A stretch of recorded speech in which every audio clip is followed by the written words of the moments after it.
Now, before we start this video, I'm just going to say there is a very high chance that I am going to pronounce a lot of these words incorrectly, as these are based on some Norse words. But I assure you, I've practiced, and I know for sure that I will be able to pronounce at least her name correctly. So, without further ado, let's go ahead and start the strategy guide for Hela.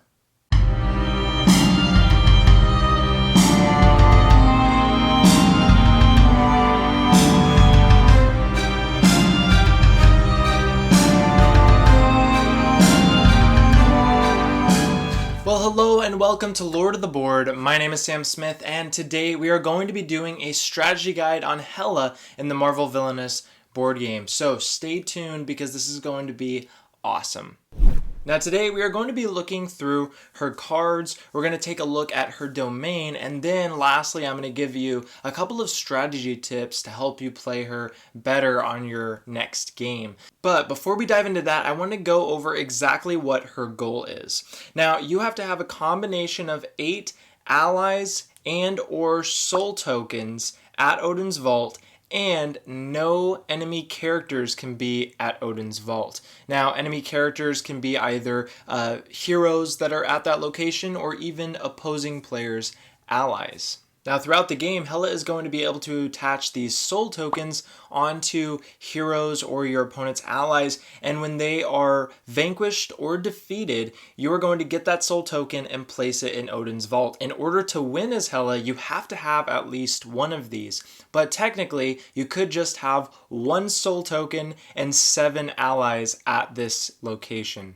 So there's actually a lot of cards that help you place those soul tokens, and we're going to be going into that a little bit later as we go through the cards. But for the most part, just remember that you're trying to collect those soul tokens and you're trying to get your allies at Odin's Vault while still keeping it protected from your enemies. So let's go ahead and dive right in to the cards. Now, seeing as Hela is the goddess of the dead, she has a lot of cards that have something to do with the discard pile, which should be called a graveyard or something, but it's not. So we're going to start off with her first undead ally, which is the Draugr Swordsman. And the Draugr Swordsman has this amazing ability where it gains +1 strength for every Draugr Swordsman in your discard pile. Now, just a really quick note about these is that Draugr Swordsmen are a very cheap ally. So I like to do a couple of different things with them. One, if you do need to be on an event, these are going to be good ones just to throw on there in order to get that reward from those events. But 2, these are very cheap allies that you can just throw at Odin's Vault really quickly in order to try to get your win condition just that much closer. Now we're moving on to the Desirs, which we have 4 of these, and these allies are a little bit more expensive. They cost 2 power and have 3 strength, but the cool thing about them is that you are always going to be able to have access to these Desirs, because once they are in the discard pile, you can straight up play them from the discard pile, which is so cool. So that is why the Desirs are some of my favorite allies that are very expendable, because you know you can always play them again. Really good for protecting Odin's Vault from your opponent's heroes and allies, because you can just get them back after you defeat whatever is at that location. Now the next 3 allies I'm going to talk about, you only have 1 copy in your deck of each, so these do need to be used wisely. We're going to talk first about Leah. When she is played at a location, you can place a soul mark on 1 hero at that location. I think this is an absolute great little ability, and it's definitely one that you're not going to want to waste. Do not play Leah unless you can get a soul mark on a hero. And then we've got the Fenris Wolf, which is a 2-cost, 3-power card. That is pretty amazing because whenever a hero is played to a location, the Fenris Wolf can just jump to that location. So really good at protecting the vault, as I will be honest, most of the heroes that are played to your realm, if the players are being really rude, they're going to play them at Odin's Vault to make sure that you can't win. And then we've got the most powerful ally at your disposal, the Midgard Serpent. Now this is a 3-power cost card with 5 strength. And the best part about it is that when it does a vanquish action, it can vanquish anything at its location with its strength or less. This is going to be a card that you're going to not want to play loosely, because a lot of the times you're going to be getting a lot of large piles of opponents in your realm, and this is the one that is going to be able to be used to clear those. You can have a lot of surprise swing attacks, especially if you have like 5 heroes at Odin's Vault. This is going to be a great card that could potentially clear them all out at once. Super good power play. This really needs to be used wisely. Alrighty, so now that we have talked about Hela's horde of allies, let's go ahead and discuss her effects, which is really where the power of Hela shines in a lot of ways. And we're going to start off with Marked by Death. Now I'm just going to start off by saying that Marked by Death is great because you have 5 copies of this wonderful card, and what this is going to allow you to do is to choose a hero in any domain, which means that it could be even yours, and place a soul mark on that hero. Now, obviously, if there is a hero in your domain, you may want to just place it on that one, because then you're going to have control of actually taking out that hero. However, if you don't have that option and other players have some heroes in their realm, then what you're going to want to do is look for those heroes that need to be defeated or that are annoying your opponents. For example, if you're playing against Killmonger, he has to defeat the Black Panther in order to move up in his goal. So if Black Panther is on the board, put the soul token on him immediately, because you're definitely going to get that soul mark back, as he has to defeat Black Panther. So now that I just discussed Marked by Death, now we've got the Price of Life. You only have 2 copies of this card in your deck, but they are 0 cost. You get to choose a hero in another player's domain and remove a soul mark from one of them, gaining power equal to that hero's strength. So this is definitely one that you might want to plan around Marked by Death. If you see a really powerful high strength ally and you know you have this card, go ahead and use Marked by Death by placing the soul mark on them, and then you can play this to gain a ton of power. And now we have Death's Embrace. This is a wonderful card that is, once again, free of cost, but you are able to relocate a hero with an attached soul mark and bring it to Niflheim in your domain. Now, keep in mind that this can be used on heroes in other domains. It doesn't have to be in yours. So keep an eye on some of the allies that may be weaker with soul marks that you can bring to your domain and easily defeat while there.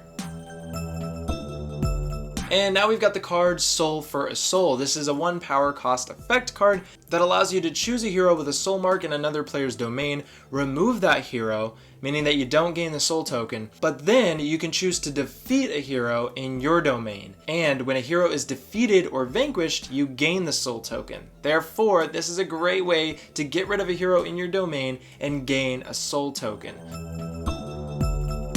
And then we have Hell to Pay. This allows you to choose a hero in your domain and will allow you to perform a vanquish action to defeat that hero. Now this can be a great card to use in conjunction with Hel or Niflheim in order to get 2 vanquish actions in a turn, but can also be really helpful to use at the other 2 locations in order to just vanquish while there.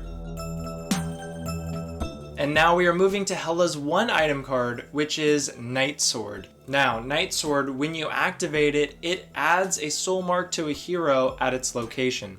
So right off the bat, I'm just going to say one of the most valuable locations to put this is going to be at Odin's Vault, because a lot of the times players are going to try to screw you over and play heroes there to make sure that you don't win. Alrighty, so now we're going to talk a little bit about her specialty cards, starting with Hela's Bidding. Now, Hela's Bidding is really good. Each time another player defeats a hero with an attached soul mark, you will gain 3 power. So super good in order to actually gain power pretty consistently, especially if you're keeping on top of those soul marks in other players' realms.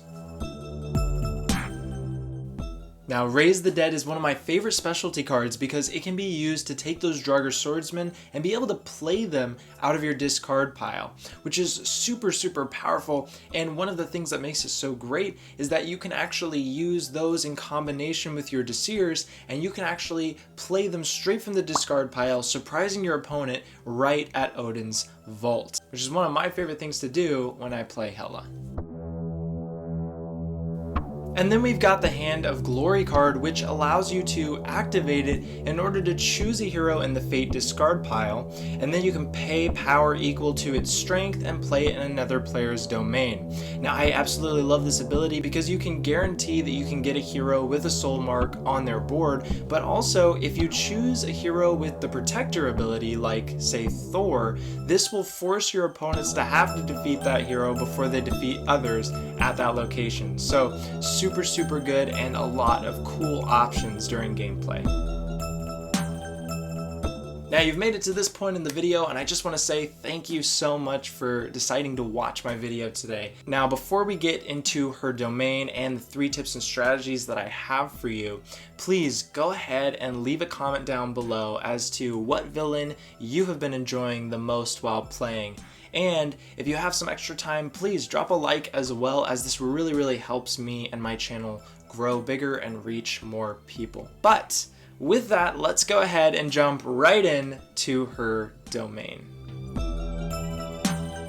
Alright, so the first location we have in your domain is Niflheim. Now, this has one action on the top, which is going to be your play a card action, and on the bottom you've got the really juicy stuff. You've got the Vanquish action, a Relocate action, and a Fate action. Now, this is going to be a very powerful spot for Hela because throughout her gameplay, vanquishing is a super huge part, as well as relocating your items and allies within your own domain. The only sad thing about Niflheim is that though it is a really great location for doing a lot of things, you have to already have the power to do it because you don't gain any power here. So just keep that in mind. And then we've got Hel, which has 2 power at the top as well as a Vanquish action. And then at the bottom, we've got a play a card and discard cards. This is going to be a great spot to cycle through your deck and look for whatever you are currently searching for in your deck. And then we've got the next location, which I believe is pronounced Giyul. And so this location here has a Fate action, it's got a power, it's got an Activate action, which is the only one in your realm, and it's got to play a card.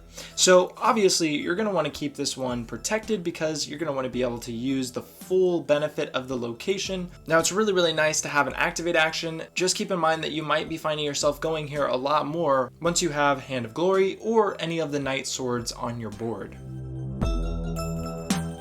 And then the last location is Odin's Vault. Now, just a couple of things about this location.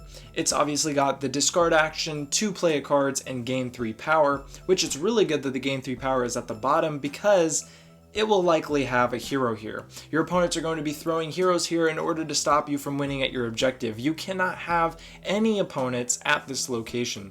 Therefore, if you have allies, this might be where you're going to want to put them, and this can also be a great feeding ground for your Midgard Serpent.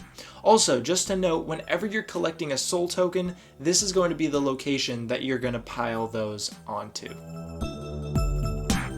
Now, a little tip that I found very helpful while playing Hela was to remember that when you're using those discard actions, discarding Desirs can actually help you cycle through your deck, and you're not actually losing those cards because you can just play them out of your discard pile. So this can be a really helpful way to just get through your deck quickly and get to whatever you're looking for, while still not losing the ability to play them on a later turn that might work better for you.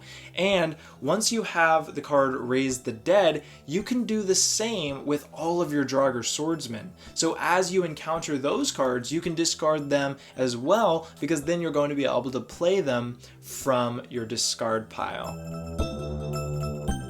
And my second tip isn't something I usually encourage people to do, just because I think it makes the game a little less fun when you're just doing it over and over again.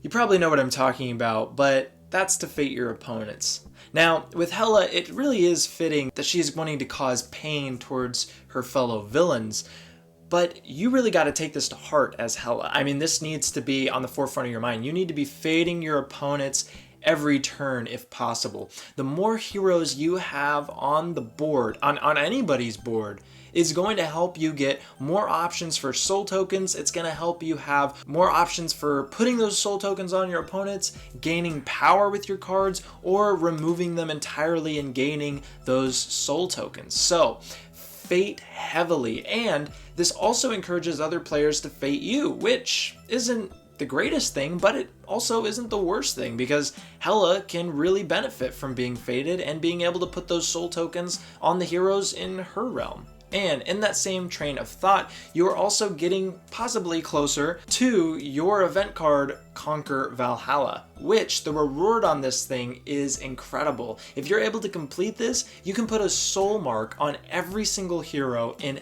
every single domain. This right here is a power play. Work towards fading and get through that fate deck to hopefully have this played on you. And I know that it may seem unlikely, but on the off chance that you have this in play and you have Avengers Assemble in play, if you complete this first, putting soul marks on every hero, and then you help complete Avengers Assemble, you will likely win the game immediately. Because Avengers Assemble, the reward is to defeat all heroes in every domain. This is truly a way to bring Ragnarok right to your opponents. And my last tip is focus. All too often, I see that a lot of people are so focused on the soul marks and collecting those soul marks and getting those into Odin's vault. But remember that it doesn't have to just be soul marks. You have two things that you can actually use in combination to complete your goal. You can also have allies at Odin's vault, and that will count as well. You just have to have at least one soul token. So keeping pressure over on your board with allies can make your opponents really, really scared, possibly fading you more, which is great, which when you're faded more, you're going to get options for more soul marks, and then those soul marks can be defeated and be put in Odin's vault. So really, the main strategy of Hela is just to be feared by everyone in the entire galaxy. And if you can achieve that, you will definitely find success while playing Hela. Thank you so much for watching this video. It has been an absolute blast to make. And if this video helped at all, please go ahead and drop a like on this video. You guys don't have any idea how much it actually helps these videos to have a like button and to have a comment on them. So if you can just take a couple extra minutes to like, comment, and if you're not already subscribed, subscribe, duh.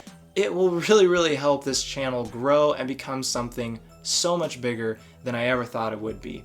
So thank you so much for your time today.